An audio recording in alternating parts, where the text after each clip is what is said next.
Bismillahirrohmanirrohim.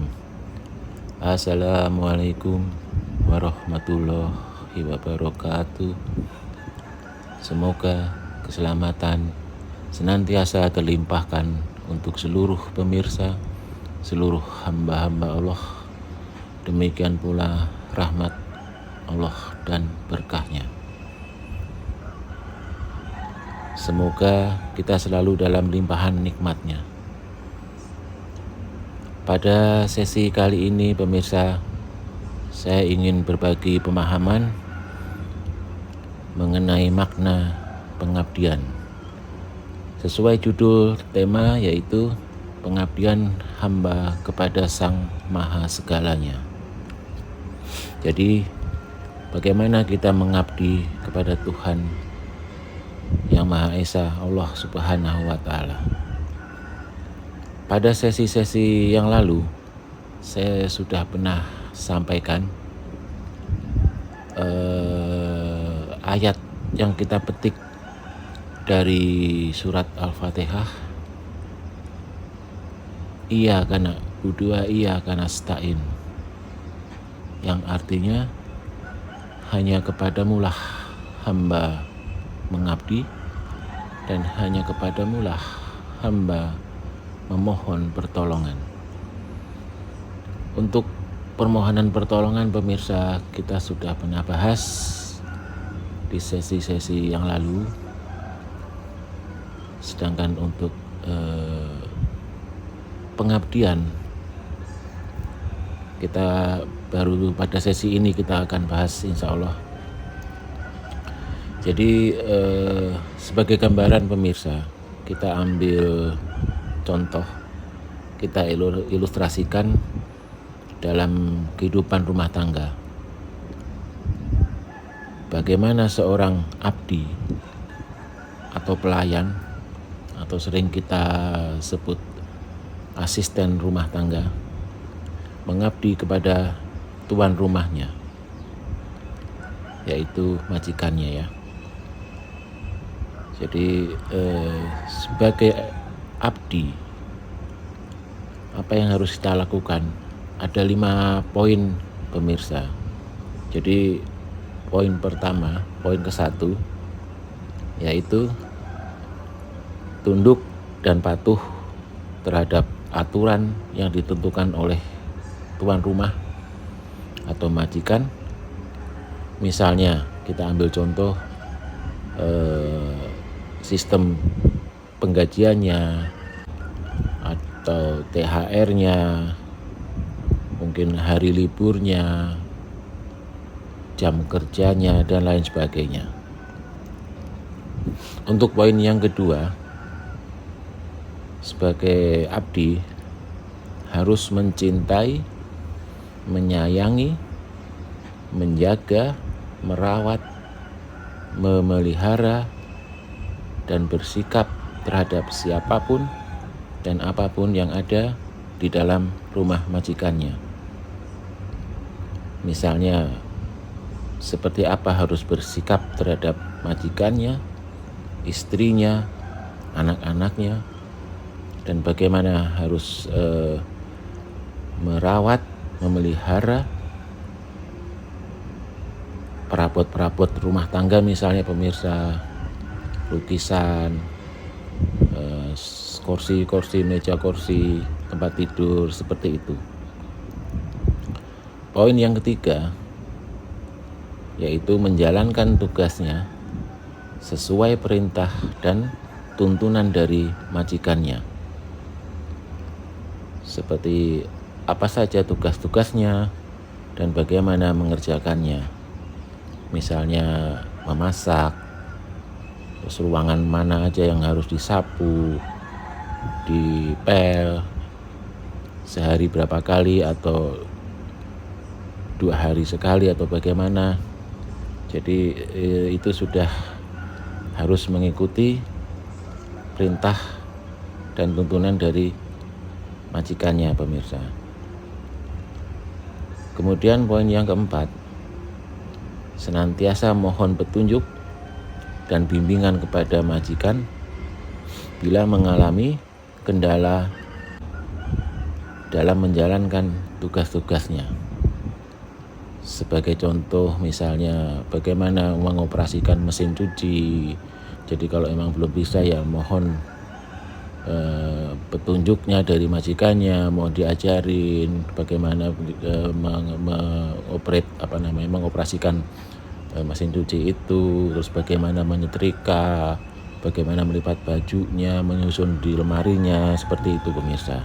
Itu sebagai contoh-contoh saja. Yang kelima, poin kelima, yaitu mengabdi dengan setia, jujur, ikhlas, dan ridho semata-mata hanya untuk majikannya, tanpa ada kepentingan pribadi sekecil apapun. Jadi ya pekerjaannya apapun yang dia kerjakan harus ikhlas, jujur dalam berkata-kata, harus ridho sebanyak apa pekerjaan yang harus dikerjakan.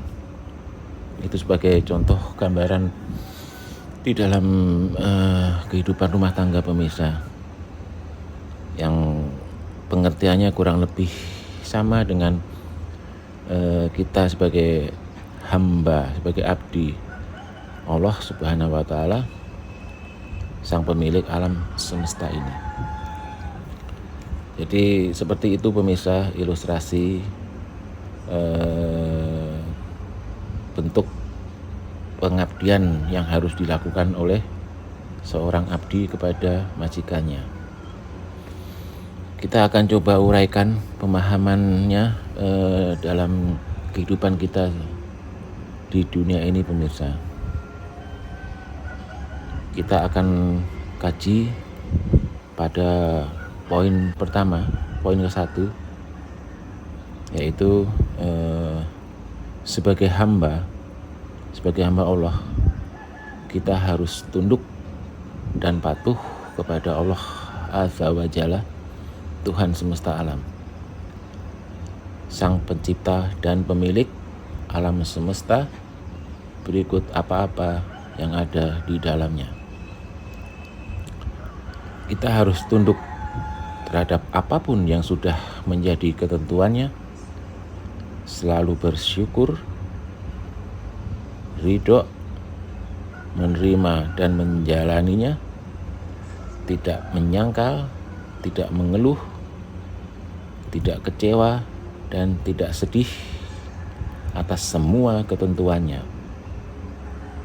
Misalnya tentang kelahiran kita, itu sudah ketentuan dari Allah. Fisik kita bagaimana, seperti apa, itu sudah Allah yang menentukan. Rizki kita, jodoh, perjalanan hidup kita, dan kematian kita. Kemudian tunduk juga atas status kita sebagai hambanya, yang serba dan segala sesuatunya kita bergantung kepadanya. Jadi itu ketundukan kita, bukti ketundukan kita yang harus kita lakukan pemirsa. Kemudian untuk kepatuhan, jadi sebagai hamba Allah harus patuh kepada seluruh perintah-perintahnya, larangan-larangannya. Apa itu perintahnya pemirsa? Yaitu menjalankan rukun Islam. Dalam ajaran Islam, untuk para muslim, kaum muslim, yaitu rukun Islam pertama syahadat, kedua sholat, puasa, zakat, dan haji. Setelah kita menjalankan perintahnya itu, jangan lupa kita untuk memahami makna dan hakikatnya dari kelima rukun Islam itu, serta kita berupaya untuk menerapkan dalam kehidupan kita. Seperti itu pemirsa. Kemudian kita patuh juga untuk mengkaji surat cintanya, yaitu kitab suci pemirsa. Bagi pemirsa Muslim adalah Al-Quran, dan bagi pemirsa yang menganut agama yang lain sesuai kitab sucinya masing-masing. Setelah kita memahaminya, kita harus terapkan dalam kehidupan kita. Insya Allah, bila kita sudah lakukan itu, Allah akan limpahkan rahmat-Nya berupa anugerah kepada hamba itu. Untuk para kekasih Allah biasa kita namakan haromah pemirsa, dan untuk para nabi adalah mukjizat. Jadi Allah melimpahkan rahmat itu kepada hamba-hamba yang Allah kehendaki karena sudah menjalankan semua itu pemirsa yang tadi, ketundukan mereka terhadap Allah dan kepatuhan-kepatuhan mereka terhadap seluruh perintah Allah. Jadi setelah Allah limpahkan rahmat-Nya berupa anugerah itu, insya Allah si hamba ini bisa memberikan manfaat kepada sesama hamba dan seluruh makhluk ciptaannya. Dan semua itu akan membawa kita berjalan di atas sirotol mustaqim, yaitu jalan yang lebar lurus, jalan yang Allah ridhoi, dengan segala perbuatan, perilaku, sifat-sifat, sikap-sikap, dan akhlak kita yang Allah ridhoi, dari hasil ketundukan dan kepatuhan kita kepada yang Maha Pencipta yang menciptakan kita semua. Demikian pemirsa, poin pertama yang kita bisa uraikan. Insya Allah untuk poin kedua dan ketiga dan seterusnya sampai kelima kita akan uraikan di sesi-sesi yang akan datang pemirsa, insya Allah. Demikian pemirsa, untuk sementara saya mohon pamit. Terima kasih atas waktu yang pemirsa luangkan untuk menyimak apa yang saya sampaikan, dan saya mohon maaf bila ada kata-kata atau pemahaman yang bagi sebagian pemirsa kurang berkenan. Sekali lagi saya mohon maaf lahir batin. Demikian pemirsa, wassalamualaikum warahmatullahi wabarakatuh. Terima kasih.